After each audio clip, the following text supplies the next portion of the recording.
this is me, or you, or one of the many, many million Canadians doing some grocery shopping who've decided to buy cereal. In fact, an estimated 90% of Canadians and Americans eat cereal. That's like 330 million people who eat cereal in North America alone. So clearly it's an important foodstuff in our life. And although not restricted solely to that singular dietary hour, cereal's relationship with breakfast, the often touted most important meal of the day, means that it gets a lot of playing time in the daily game that is our consumer shopping adventure. And yet, here's me, or you, or us, standing in deliberation as we attempt to choose a box of cereal. But why this moment of concern? Why would the trifle activity of our cereal of choice be of any importance? Well, we live in a time where a deep web of interconnections permeates everything we come in contact with, thanks to ever-increasing globalization, and oftentimes these connections remain relatively hidden in the distant supply chains of an item's origins on its way to its final destination at our table. All of this has, unfortunately, made acting conscientiously a full-time endeavor. For example, if you want to reduce your carbon footprint, should you eat local? Well, in a UK study, importing lamb all the way from New Zealand was 4 times as energy efficient as locally grown UK lamb. And for apples and dairy, it's a similar counterintuitive story. So, thanks to the increasingly globalized processes of our modern subsistence practices, the consequences of our actions are becoming more and more dispersed, impactful, and convoluted. All this is to say, then, that trying to identify the most benign, if not positive means of eating is no straightforward task. So now let's bring it back to cereal, and more specifically, one cereal manufacturer in particular, Nature's Path. They're a Richmond-based, family-owned cereal and snack producer, North America's largest organic cereal manufacturer with all organic, vegetarian, and non-GMO products. They're promoted as an alternative food movement among the corporate sector, with a business model that earnestly strives towards equity and sustainability. It's the triple bottom line focus of people, planet, and profit. So this brings us to the main point of inquiry for this project. Does Nature's Path represent a solution to our grocery store shopping conundrums? And does Nature's Path allow for a benign, if not outright beneficial, means of food getting? Now, before we dive in, I'd like to preface all this. It must be kept in mind that very rarely is something ever strictly good or bad. In life, everything exists in a complicated and convoluted mixture of positive and negative aspects. But too much doom and gloom that only focuses on the problems isn't productive. People learn best by seeing positive examples of solutions. And that's why I'm interested in Nature's Path. Although they're not perfect, Nature's Path represents a very earnest attempt to create a progressive business model, and as such, I think it's incredibly useful to look at the deep implications of this business. If they don't quite measure up to their image, then that provides a useful lens in which to view other green businesses by, so that we can think critically about the false hype of their greenwashing. Or, if Nature's Path does live up to their image as an exemplar of an ethically just and sustainable business, then we found a new model for operating a business that others can follow, and therefore a much needed solution to our current socially and environmentally destructive industrial agricultural industry. Now, like I said, things are rarely, if ever, just good or bad, and Nature's Path is no exception. So, recognizing their limitations and shortcomings, it's my contention that they provide a means towards reaching a better world, one with ethical and sustainable food getting. And although Nature's Path isn't the end result in and of themselves, I believe them to be one step towards realizing this better future. So, with that said, let's begin from, well, how about from the beginning? Arguably, everything starts with the sun and the rain, energy and water. And then you add in the soil. With these 3 components, we have our foundation. About 78% by weight of the company's ingredients come from the USA and Canada. Oats, wheat, hemp, legumes, flax, and heritage grains, all mostly from the Canadian prairies and the US Midwest. So, for example, this is the Quinn Farm and Ranch in northern Montana, where they grow Kamut brand organic Khorasan wheat. Now, clearly, this is a sizable operation, requiring heavy machinery and some carbon-intensive inputs. And this is where the flexibility in the precise definition of organic leads to questionable ends. On large enough scales, despite being USDA and CFIA certified organic farms can take on a very conventional appearance. Organic may be used to refer to small mom-and-pop farms, or they can also refer to these large agribusiness conglomerate monocrop farm operations where the ethical and ecological principles are practiced only in the loosest sense of their definitions.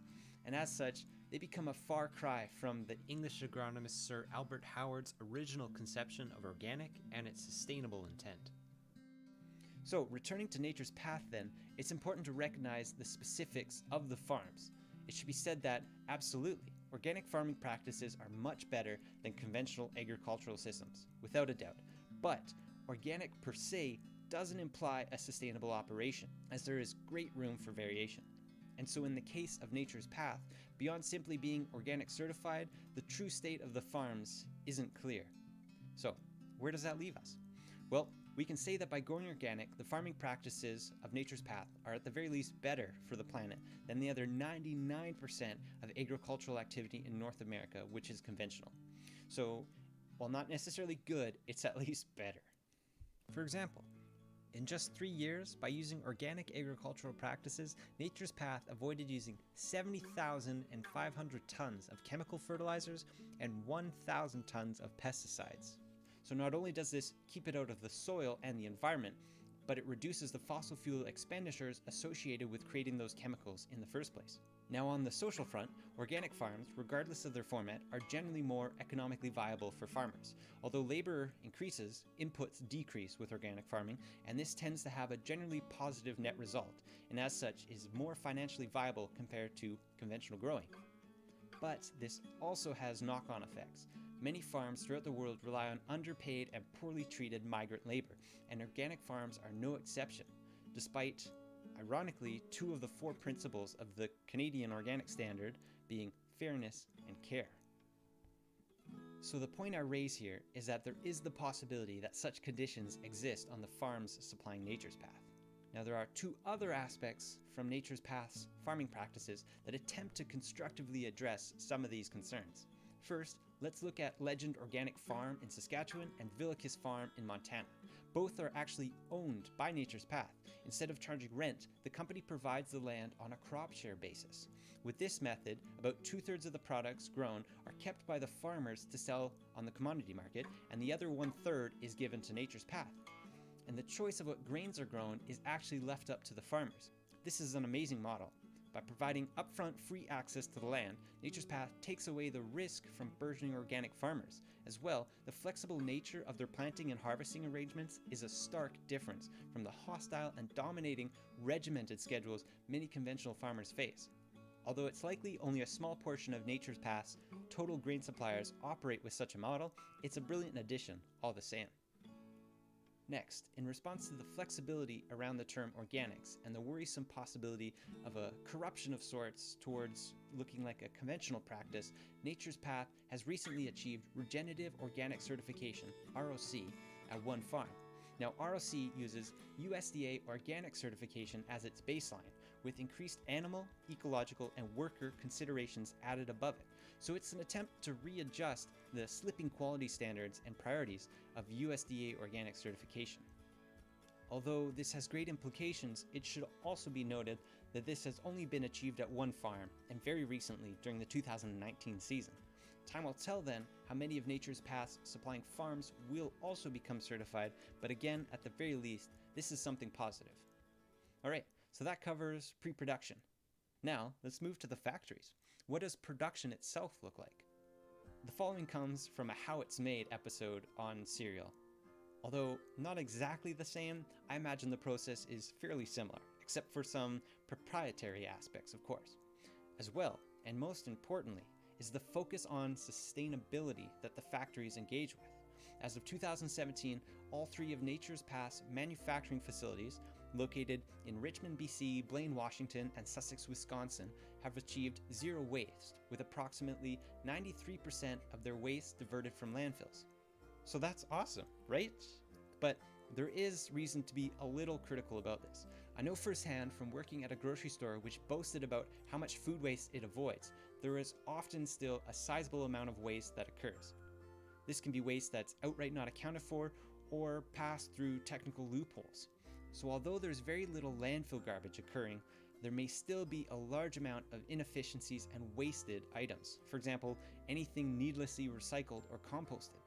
Those are forms of waste which this certification doesn't factor in, and in terms of true ecological sustainability, they are very significant to consider. Now, all that being said, Nature's Path is the only North American cereal manufacturer to receive this certification. And thinking about how much North Americans love their cereal and how much is being made, this is perhaps very telling. Even if not a perfect show of sustainability, it's a definite plus when compared to all the other cereal manufacturers. So this brings us to another major component of Nature's Path as it is presented in the media, the triple bottom line focus. People, planet, and profit. This is a newly emerging market structure that challenges the hegemonic narrative of economic return as the only concern.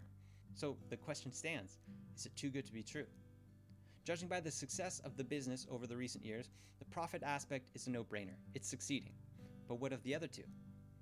What is the company doing for the planet? First off, they're trying to establish a circular economy. They begun by focusing on post-consumer paper waste, using anywhere from 30 to 100% post-consumer recycled paper in different parts of their packaging. They've also reduced their boxes packaging in the first place, in some instances up to 100%. Now, attempting to take this one step farther, they're currently the only Canadian company part of Loop, a program offering reusable containers to eliminate single-use packaging. As well, they have made a public acknowledgement to be climate neutral by September of 2020 and are apparently on point for succeeding. Now, there's at least one caveat here. One way that Nature's Path is trying to become neutral is by purchasing RECs, renewable energy credits, from the USA.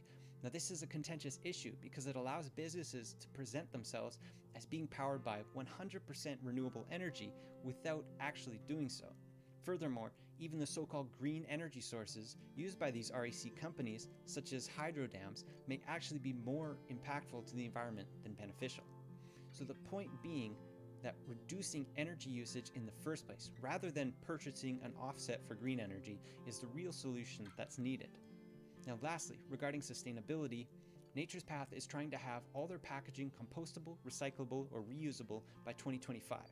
However, I would argue that this isn't enough, because it doesn't necessarily imply a proper post-production life for the products. Seeing as how North Americans only recycle approximately 30% of all of their recyclable materials, I'm wary of how much benefit will be derived from putting responsibility into the hands of consumers to stop the packaging from ending up in a landfill. And furthermore, relating back to the idea of being zero waste, there's inefficiencies and waste associated with every stage of an item's life, and so the point is to reduce using these items in the first place. A 100% recycled piece of paper still wasted resources converting that used paper product into the new paper product. So recycling, therefore, isn't necessarily absent of pollution, emissions, or wasted resources, and that's what's important. Now, moving on to the people within the triple bottom line focus. What is Nature's Path doing for the people? Considering everyone working in the factories, Nature's Path has consistently been voted a top employer for both BC and Canada, so clearly it's an enjoyable place to work for some. Of interest here, though, is how there's a great deal of information available about the employees working in Nature's Path factories, while very little is readily available regarding the working conditions for the farmers. As we've addressed previously, there are benefits for farm workers in that they're finding ready support to engage in organic farming, a market that has thus far been unable to keep up with consumer demand, so that's great. But equally important, there's also unknown implications for the livelihoods of some farm workers, such as for underpaid and mistreated migrant laborers. Now, returning back to the factories, Nature's Path has done a great service for both worker and ecological well-being with their Green My Ride initiative for the production staff. Staff members receive monetary compensation for traveling to and from the facilities proportional to how green their mode of travel is. For example, walking receives more compensation than busing, both more than driving. And so this is a novel way to support both personal well-being with regards to financial compensation and by fostering healthy lifestyle practices, and supports the environment by reducing harmful carbon emissions. Now additionally, Nature's Path is heavily involved with their communities and does a great deal of charity work. With their Bite for Bite program, using sales from their granola, each year they donate about $1 million to food banks. As well, through community events to date, they've raised approximately $2 million. Now, this warrants consideration because all of this fundraising operates through food banks. The reason I bring this to attention is that food banks themselves are a contentious issue. The problem is, despite the amazing contributions by organizations like Nature's Path, their donations may hinder the right to food that should be constitutional to citizens, obscuring how the government itself should be responsible for providing this. Now, regarding other charity works, by offering 1% of the sales from their EnviroKids cereals, Nature's Path has donated over $3 million towards conservation efforts and environmental education. As well, with their Gardens for Good initiative, every year they provide $15,000 grants for 3 community gardens. As of 2014, they've supported approximately 100,000 acres of organic family farmland and community farms through this program, a beautiful way to redress the issue of access to land and provide for local and organic farming opportunities. And this push for community gardens in and of itself may even be considered as an alternative food movement. Greenwashing. Now, all of this sounds, well, pretty amazing, right? And I think that's the point. This is the information the company readily shares, much of it provided directly by Nature's Path through press releases and the like. So clearly it's going to have a rosy coloring to it, and we therefore need to look critically at the narrative they present. As I see it, this is the message. If you shop conscientiously, your breakfast cereal can help save the world. Now that's a tall order right there, so let's unpack it for a moment. First of all, it holds that individuals can take responsibility for the Earth's well-being through their consumerism. Well, this is a common motif throughout our society, not at all isolated only to Nature's Path's particular marketing structure. It's greenwashing, supported by neoliberalized individualism. Now, many scholars argue that any green movements are actually reinforcing, unbeknownst to the consumers, the neoliberal capitalist agendas. Others, however, have noted that complex consumer practices have existed in non-capitalist societies too, such as in ancient Rome and medieval Japan, and so capitalism per se isn't necessarily to blame. The point, all things considered, is that this greenwashing individualizes responsibility for the Earth's well-being and does little to address the deeply rooted structural issues that need to be solved. And so, even if consumer green choices are actually green, they are not in and of themselves enough to make the world sustainable. And at worst, they may serve as a means of recuperation, whereby people think they've solved climate change by shopping ethically and green and therefore don't help anymore. So this brings us to point 2. It almost seems like Nature's Path's narrative lauds consumption.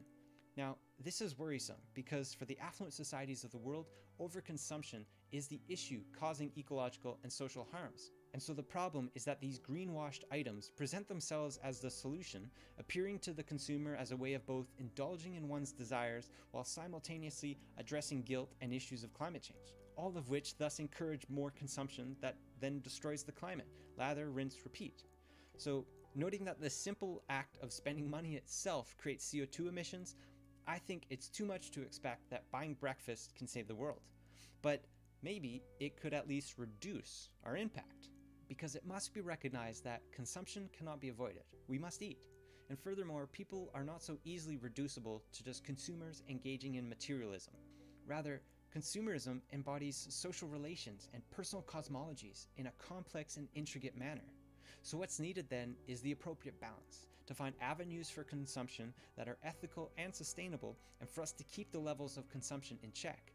With a planet of over 7 billion people and on the rise, if everyone shopped at Nature's Path without limit, this would in no way be sustainable. But if the current business as usual practices adopted those of Nature's Path, there could be some substantial improvements, relatively speaking, given how deplorable the business as usual practices are. Now, there is another unspoken issue created by Nature's Path's narrative of individualized consumer responsibility, and that is the privilege associated with enacting that responsibility. Now, imagining for a moment that the company is truly sustainable. Does everyone have the equal ability to vote with their dollar? Well, let's look at the post-production side of Nature's Path for a moment. Some of their products are specialty, luxury, or snack food items, such as toaster pastries, for example. These are definitely not a staple food item, and this means they are not an item purchased out of necessity, so it's a privilege to shop for them. Additionally, although they're sold at most major grocery stores, some places do not as readily supply Nature's Path products as compared to more generic cereal brands.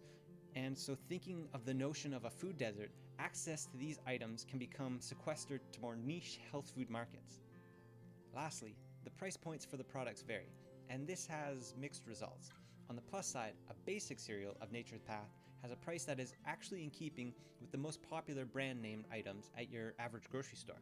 However, the price of many of the products as a specialty health food can be prohibitively expensive and inaccessible for some people, financially speaking.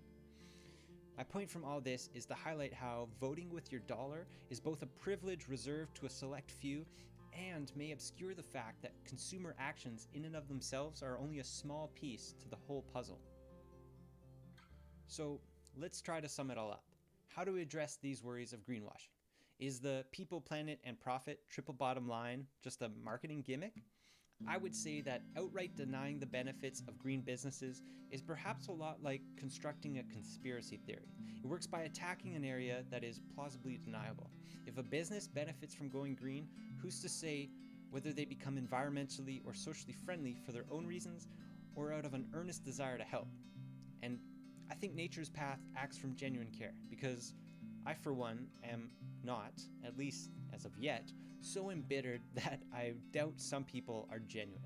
All that said, I honestly don't have the evidence before me to say one way or the other which is the case for Nature's Path.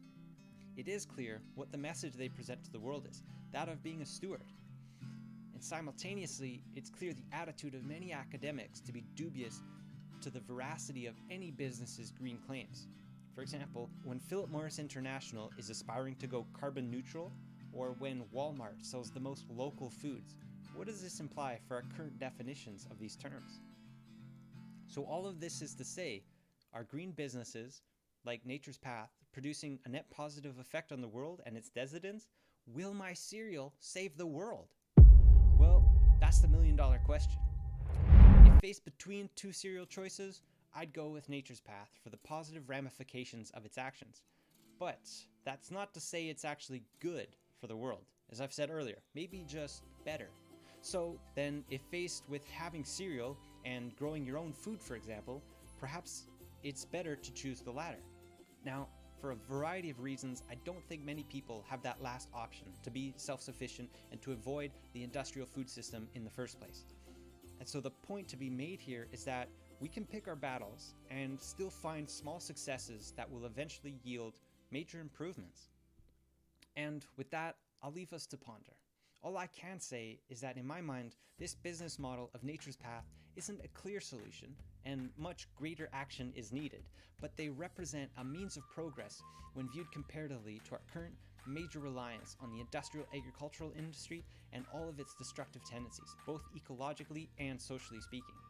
If everyone in the world shopped at Nature's Path, I don't think we'd be sustainable, nor do I think we would solve all the social inequalities that currently exist. What I do think, though, is that this company is engaging in a dramatically different business model relative to others, and that supporting them and others like them is far better than supporting the business as usual options. And what's needed then is to push farther and find bigger solutions. In my mind, Nature's Path represents a definite step in the right direction. Where the ultimate destination is and how we'll get there is beyond me, but I'm excited to work towards it and find out.